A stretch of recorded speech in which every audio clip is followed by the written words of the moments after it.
Hello everyone, welcome back to my channel. So today we'll study about GBS, that is Guillain-Barré syndrome. Very simple and very interesting topic. Like what is GBS? What are the pathophysiology behind this GBS? Clinical features, treatment modalities, and how like the workup, how we can diagnose the GBS. All the things related with this topic we will study. So GBS, as everybody knows कि GBS क्या होता है. GBS is autoimmune disorder. Okay, so autoimmune attack on myelin of peripheral nerves and the spinal cord.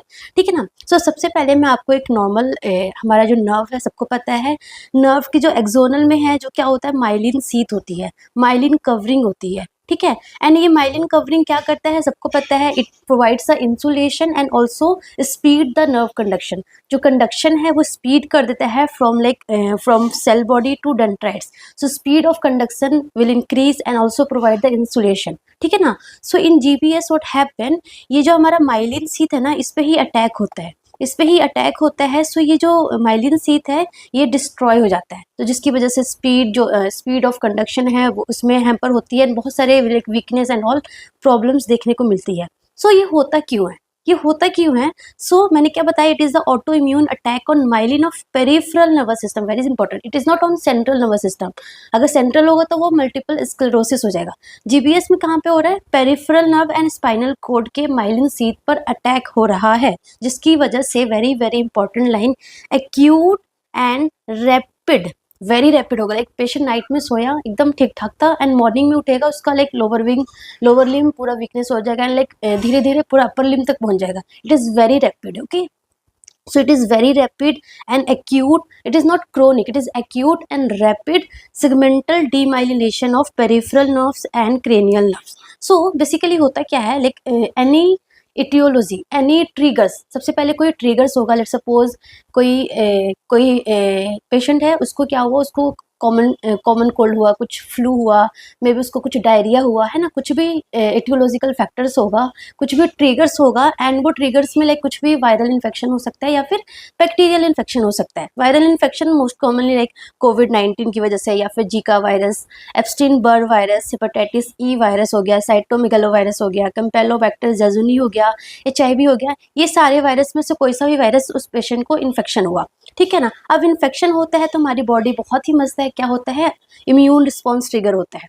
So immune response जो है, हमारा जो immune system है वो एक्टिवेट हो जाएगा. ठीक है ना. वो एक्टिवेट होगा तो ऑफकोर्स क्या करता है, हमारा बॉडी एक्टिवेट होगा तो like T cell, humoral antibodies, like antibodies बनेगा. सिंपल फॉर्म में बोले तो एंटीबॉडीज बनेगा. ठीक है, एंटीबॉडीज बन गई, अच्छी बात है, एंटीबॉडीज बनेगी, वो इन्फेक्शन को डिस्ट्रॉय कर देगी. बट यहाँ पे क्या हुआ, यहाँ पे मसला क्या हुआ, जो ये इन्फेक्शन हुआ ना, ये इन्फेक्शन, ये जो वायरस हमारी बॉडी में आया ना, this virus is very clever. ये बहुत वाइज है, बहुत क्लेवर है. ये वायरस का जो प्रोटीन है, वायरस का जो प्रोटीन है ना, ये वायरस का जो प्रोटीन है और हमारा जो माइलिन प्रोटीन है, जो हमारा नर्व का जो माइलिन प्रोटीन है, दोनों का स्ट्रक्चर क्या होगा, सिमिलर होगा. दोनों का स्ट्रक्चर सिमिलर होगा तो हमारा बॉडी बेचारा पहचान नहीं पाएगा. जो हमारा इम्यून सिस्टम है उसको लाइक कंफ्यूजन हो जाएगा कि कौन सा प्रोटीन है, मैं किस पे डिस्ट्रॉय करूं, ये लाइक इन्फेक्शन वाला प्रोटीन है या फिर माइलिन वाला प्रोटीन है. तो वो गलतीबाजी में वो कंफ्यूजन होके वो किस पे अटैक कर जाएगा, वो अटैक कर जाएगा हमारे ही माइलिन पे. ठीक है. सो इसलिए इसको बोलते हैं ऑटो इम्यून. हमारे ही माइलिन पे वो अटैक करना स्टार्ट कर देगा. Okay. So because of molecular mimicry, mistake क्या करेगा, अटैक ऑन नर्व, हमारे नर्व पे ही अटैक करेगा, जिसकी वजह से क्या हो जाएगा, माइलिन डैमेज हो जाएगा. ठीक है ना. अब माइलिन डैमेज होगा तो क्या बोला मैंने, माइलिन क्या करता है, स्पीड द कंडक्शन.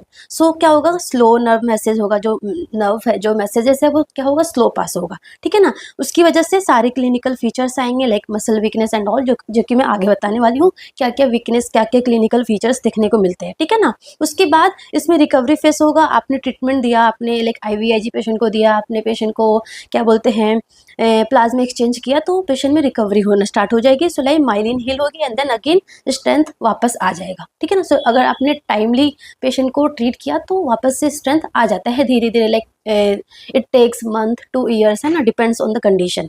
सो ये हमारा होता है एटियोलॉजिकल, मतलब ये हमारा कॉमन पैथोफिजियोलॉजी है. You can understand, very simple. सबसे पहले क्या हुआ, कुछ भी इन्फेक्शन आया, ट्रिगर्स आया, जिसकी वजह से वो इन्फेक्शन का जो प्रोटीन है और हमारा जो माइलिन का प्रोटीन है, दोनों का जो स्ट्रक्चर है सिमिलर है। So there is molecular mimicry. So जो हमारा जो इम्यून सिस्टम है वो खुद के माइलिन पे डैमेज करना स्टार्ट कर देगा, तो माइलिन डीमाइलिनेशन होगा और जो कंडक्शन है वो स्लो हो जाएगा। ठीक है, so that is the pathophysiology of GBS. तो देखो ये हमारा नॉर्मल माइलिन है, this is the normal myelin, and यहाँ पे हमारा जीबीएस में ये देखो माइलिन डैमेज हो गया। ठीक है ना, सो ये हमारा पैथोफिजियोलॉजी है। अगर हम क्लिनिकल फीचर्स की बात करें, सो वेरी वेरी इंपॉर्टेंट, सबसे पहले पेशेंट को क्या होता है, वीकनेस होता है, and the weakness is ascending paralysis, आपने सुना होगा।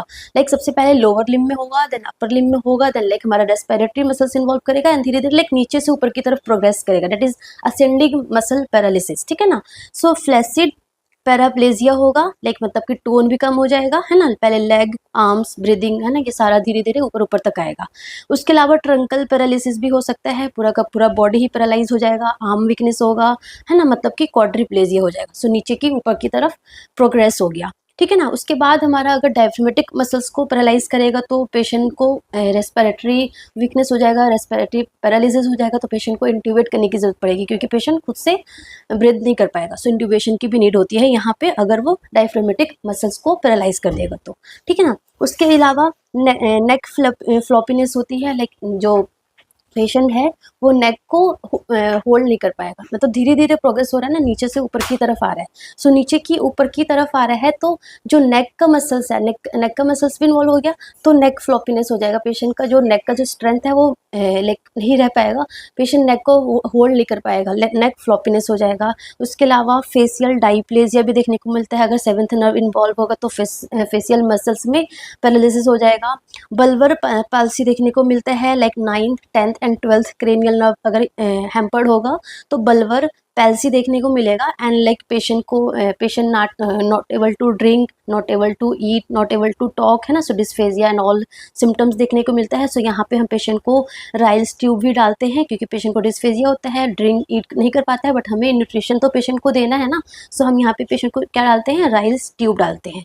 ठीक है ना, उसके अलावा यहाँ पे ऑटोनोमिक इनसफिशियंसी देखने को मिलता है, क्योंकि ना T1 to T4 जो हमारा थ्रेसिक में जो नर्व है उसको इनर्वेट करता है, सो वो क्या है, कार्डियक एक्सेलरेटर फाइबर्स होते हैं वहाँ पे, सो ऑटोनोमिक इनसफिशियंसी देखने को मिलता है। मतलब क्या होता है कि पेशेंट का जो बीपी, हार्ट रेट में बहुत फ्लक्चुएशन आएगा, एकदम से पेशेंट ऐसे हाइपरटेंशन में चला जाएगा, लाइक 170 180 जो सिस्टोलिक ब्लड प्रेशर हो जाएगा, एंड एकदम से पेशेंट हाइपोटेंशन में चला जाएगा, so it's like very very much very, and कभी ब्रेडिकार्डिया होगा, कभी टेकिकार्डिया होगा, फिर शॉर्ट टर्म, है ना। सो ऑटोनोमिक इनसफिशियंसी देखने को मिलता है, इसलिए हमें प्रॉपर क्लोज मॉनिटरिंग की भी नीड होती है, like proper ECG and all हमें मॉनिटर करते रहना है, क्योंकि एकदम से हाइपरटेंशन, एकदम से हाइपोटेंशन, एकदम से ब्रेडिकार्डिया, टेकिकार्डिया होता रहता है। ठीक है ना, उसके अलावा सेंसरी सिम्टम्स भी देखने को मिलता है, मोटर भी देखने को मिलता है, मोटर के साथ साथ सेंसरी भी देखने को मिलता है। सेंसरी में पेशेंट बोलेगा मुझे बहुत पेन हो रहा है, मसल्स में पेन हो रहा है, पैरास्थीसिया है, नंबनेस है ना, सो ये सारा सिम्टम्स होता है in sensory. And bladder and bowel spare भी होता है, so like patient urinary incontinence and all, so हम यहाँ पे फॉलीज वगैरह भी पेशेंट को अप्लाई करते हैं, फॉलीज कैथेटर डालते हैं, पेशेंट को लाइक बॉवल भी पास हो जाता है, पता नहीं चलता है ना, सो ब्लैडर एंड बॉवल भी स्पेयर्ड होता है। सो ये हमारे सारे क्लिनिकल फीचर्स है। ठीक है ना, सो अगर हम अर्लीस्ट साइन की बात कर ले, सो सबसे पहले पेशेंट को distal A reflexia, loss of जो हमारा रिफ्लेक्सेस है वो लॉस होता है, डिस्टल ए रिफ्लेक्सिया, एंड उसके साथ साथ ascending symmetrical flaccid paralysis, ascending from leg से स्टार्ट होगा, एंड इट इज सिमेट्रिकल, मतलब राइट में भी होगा, राइट लोअर लिम्ब में भी होगा और लेफ्ट लोअर लिम्ब में भी होगा, ऐसा नहीं कि सिर्फ राइट में होगा and left lower limb preserve होगा, no, it is symmetrical, very very important, ascending symmetrical flaccid paralysis plus distal areflexia is the earliest sign, the नीचे से ऊपर की तरफ जा रहा है। ठीक है ना, सो इसमें इन जीबीएस आपका मोटर भी हैम्पर्ड होगा, मोटर सिस्टम भी, सेंसरी भी आपका हैम्पर्ड होगा, और ऑटोनोमिक सिस्टम भी क्या होगा, हैम्पर्ड होगा। ऑटोनोमिक इनसफिशियंसी देखने को मिल रहा है ना, लाइक ब्रेडिकार्डिया, टेकिकार्डिया, हाइपोटेंशन, सो ऑटोनोमिक भी देखने को मिलेगा, सेंसरी भी एंड मोटर भी। But in GBS cognition and loss of consciousness जो है उसमें कोई अफेक्ट नहीं होगा, पेशेंट का कॉग्निशन भी लाइक नॉर्मल रहेगा एंड पेशेंट का कॉन्शियसनेस लेवल भी क्या रहेगा, नॉर्मल रहेगा। पेशेंट इज M6 ही रहेगा, भले ही उसका पूरा like lower limb and all पूरा का पूरा पूरा पैराप्लेजिया हो गया है, पूरा क्वाड्रिप्लेजिया हो गया है ना, नेक फ्लॉपीनेस भी हो गया है, पेशेंट बोल भी नहीं पाएगा, स्टिल पेशेंट M6 रहेगा, आपकी बातों को वो समझेगा, है ना। सो कॉग्निशन एंड कॉन्शियसनेस क्या रहेगा, not affected, it is intact रहेगा, ठीक है ना। सो ये हमारा सारा क्लिनिकल फीचर्स था, very very important. This is distal areflexia and ascending symmetrical flaccid paralysis, ठीक है ना, this is the earliest sign. So अगर हम इसमें ना जो GBS है ना, गुलियन बारे सिंड्रोम, ये इतना याद रखो या मत रखो। सो ये जो इसके टाइप्स होते हैं लाइक AIDP, अमान, अमसान, मिलर फिशर सिंड्रोम, ये सारे टाइप्स ऑफ GBS है। सो AIDP क्या है, कुछ नहीं है, it is the acute inflammatory demyelinating polyneuropathy, है ना, मतलब इसमें motor plus sensory plus autonomic सारे सिम्टम्स देखने को मिलेगा। और जो AIDP है ना, GBS का मोस्ट कॉमन अगर पूछ ले कौन सा टाइप है, that is the AIDP is the most common type जो पेशेंट को होता है। एक्यूट इन्फ्लेमेटरी है, डीमाइलिनेटिंग पॉलीन्यूरोपैथी, इन्फ्लेमेटरी है, ठीक है ना। अमान क्या है, AMAN is the acute motor axonal neuropathy, जिसमें एक्सोनल भी डैमेज होता है।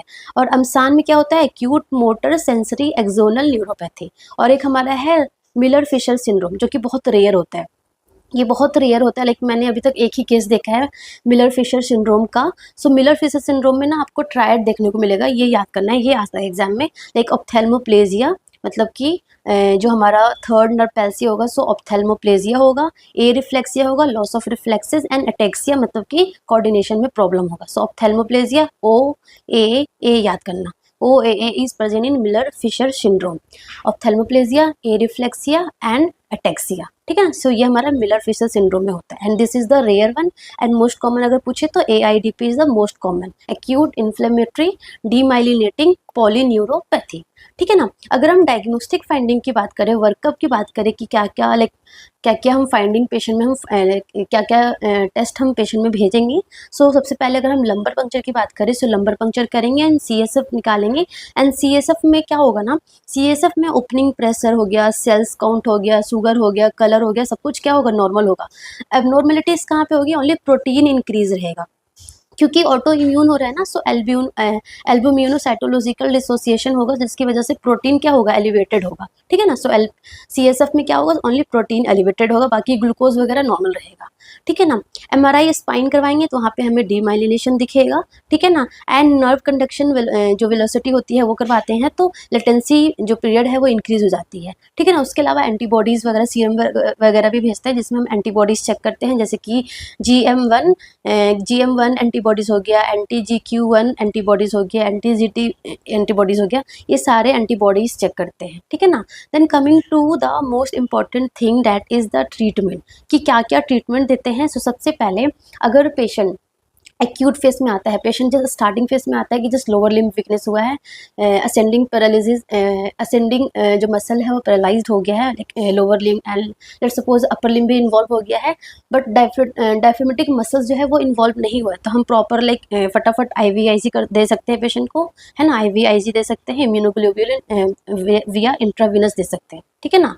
सो IVIG is the drug of choice for GBS। उसके अलावा प्लाज्मा फ्रेसिस भी करते हैं एंड दोनों का जो एक्शन है सेम ही है, दोनों की जो क्या बोलते हैं इफेक्ट है, वो दोनों का इफेक्ट सेम है, IVIG का भी एंड प्लाज्मा फ्रेसिस का भी, but IVIG is the drug of choice then plasmapheresis. क्यों, क्योंकि प्लाज्मा फ्रेसिस में हम क्या करते हैं, प्लाज्मा एक्सचेंज करते हैं, तो यहाँ पे हमें क्या करनी होती है, फिमोरल वेन में हमें लाइन वगैरह डालनी होती है एंड ऑल लाइक पूरा प्लाज्मा वगैरह हमें अरेंज करना होता है। सो लाइक इसमें कॉम्प्लिकेशन के चांसेस ज़्यादा होता है कंपेयर टू IVIG क्या, सिंपल एक लाइन डाला एक वेन्स में, जस्ट IVIG डाल वो जो इम्यूनोग्लोबुलिन होते हैं वो डाल दिया, बट प्लाज्मा में तो प्रॉपर लाइन डाला, प्लाज्मा अरेंज किया एंड पूरा मशीन के थ्रू काइंड ऑफ डायलिसिस के थ्रू पूरा क्या होगा, प्लाज्मा एक्सचेंज होगा। सो इसमें थोड़ा कॉम्प्लिकेशन ज़्यादा होता है, बट दोनों का जो इफेक्ट है वो सेम होता है। सो IVIG is the drug of choice, ठीक है ना। एंड लाइक पेशेंट को प्रॉपर रिहेबिलिटेशन एंड फिजियोथेरेपी वगैरह करवाएंगे, क्योंकि वीकनेस हो रखा है, पैराप्लेजिया हो रखा है ना। एंड अगर पेशेंट का रेस्पिरेटरी सिस्टम भी इन्वॉल्व है, तो ऑफ कोर्स हम क्या करेंगे, हम पेशेंट को हम इंट्यूबेट करेंगे एंड प्रॉपर वेंटिलेटर केयर देंगे, है ना। सो ये सारा इसमें ट्रीटमेंट में हमारा इन्वॉल्व रहेगा, ठीक है ना। सो ये हमारा छोटा सा टॉपिक था, that is the GBS Guillain Barre syndrome. बहुत सिंपल ऑटो इम्यून डिसऑर्डर, जिसकी वजह से क्या होता है, हमारा demyelination of peripheral nerves and the cranial nerves होता है। एंड बहुत सारे एटियोलॉजिकल फैक्टर है, बेसिकली वायरल इन्फेक्शन जैसे कि कोविड-19, Zika virus, Epstein Barr virus, hepatitis E virus, cytomegalovirus, Campylobacter jejuni, HIV, ये सारे हमारे एटियोलॉजिकल है, जिसकी वजह से जो हमारा इम्यून रिस्पॉन्स है वो ट्रिगर्स होता है एंड वो हमारे ही माइलिन पे अटैक कर जाता है by confusion. And because of that क्या होता है, मसल वीकनेस देखने को मिलता है। सो इसमें लाइक हमारा sensory, motor and autonomic hampered होता है, ठीक है ना। कॉग्निशन में कोई हैम्पर्ड नहीं होता है, कॉन्शियसनेस में भी कुछ भी लाइक हैम्पर्ड नहीं होता है, ठीक है ना। ये सारे हमारे क्लिनिकल फीचर्स है। Most important, ascending symmetrical flaccid paralysis देखने को मिलता है एंड साथ के साथ डिस्टल एरिफ्लेक्सिया देखने को मिलता है, ठीक है ना। एंड ये हमारा ट्रीटमेंट है IVIG एंड प्लाज्मा फ्रेसिस, ठीक है ना। So this is all about the Guillain Barre syndrome. So that's all about. Thank you so much. All the best.